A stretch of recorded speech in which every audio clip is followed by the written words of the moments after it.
we see what's going on right now. One of the things that Scott and I have done, which I'm extremely proud of, is this entire campaign, is we have been laser focused on the issues that matter, on the issues that are actually on the ballot this election: inflation, crime, and education. And we have spent a lot of time in areas that Republicans have not gone to in a long while, that they gave up on, quite frankly, which are the same places that are disproportionately affected by these issues. In the urban areas, inflation hurts those residents more than those in the suburbs. Crime. We know we have a crime epidemic in our cities. Not just in our cities, in our entire state, but in our cities. And with education in the urban areas, our kids are trapped in schools that are not getting the job done.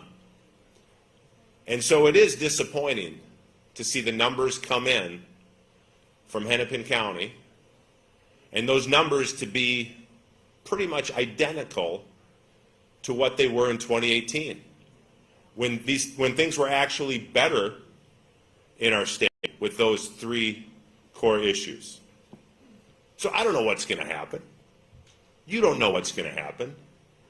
The media doesn't know what's going to happen, except for one thing. We're staying in this game. We're going to continue to fight.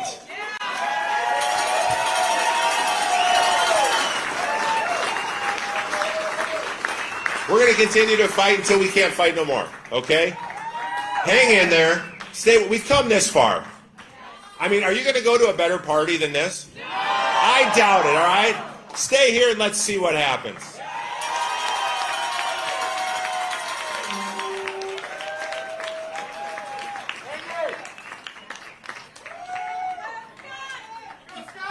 You've heard me say many times that we are in the position we're in for such a time as this, and that hasn't changed one iota.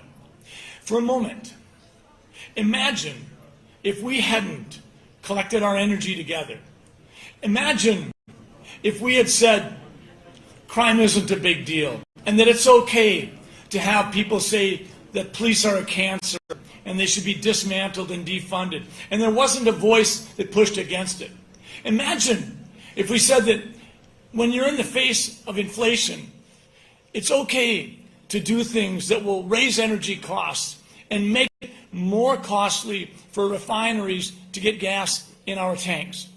Imagine if we didn't have a voice saying that what we're doing to our kids is wrong. When we tell parents that they don't get to decide what vaccinations their kids get or don't get. Imagine if there wasn't a voice pushing back against it. Imagine if there wasn't a voice pushing back against our kids being told that what you do or what you accomplish isn't related to your effort, but instead it's related to the externals about you. But we haven't been willing to let Minnesota imagine such a thing, because that would be a travesty. So everybody in this room has come alongside of Matt Birk and Scott Jensen and our entire team and said, we're not going to imagine such a world, because we're going to demand that we help shape the conversation. And folks, we have done that. We have shaped the conversation for nearly 2 years. We have said inflation can be fought against. We have said education can be done so much better.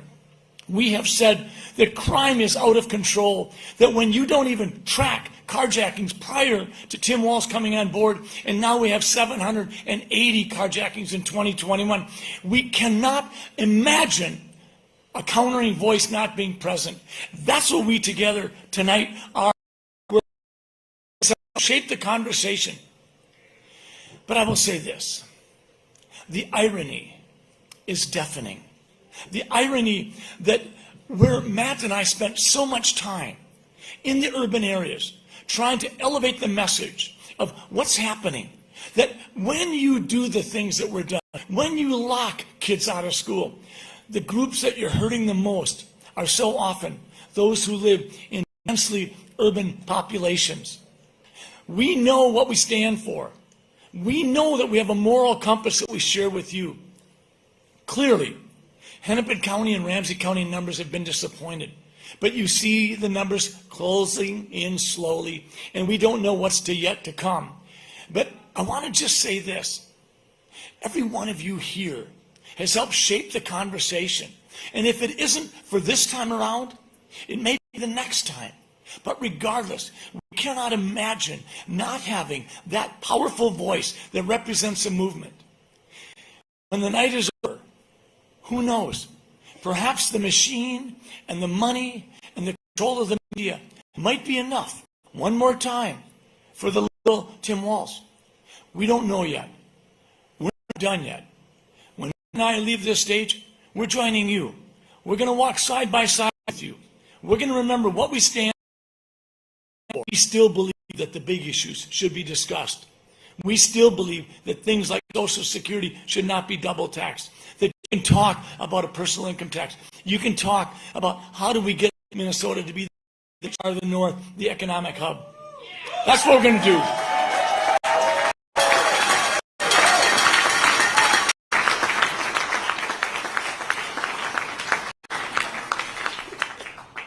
Someone asked me if I was going to say that this has been one of the most draining experiences of my life. Absolutely not. The last 2 years have been one of the most exhilarating times of my life. I have seen my family come close to me. I've had a chance to watch my wife demonstrate increasing skills across the board. She once thought she was an introvert. She's not.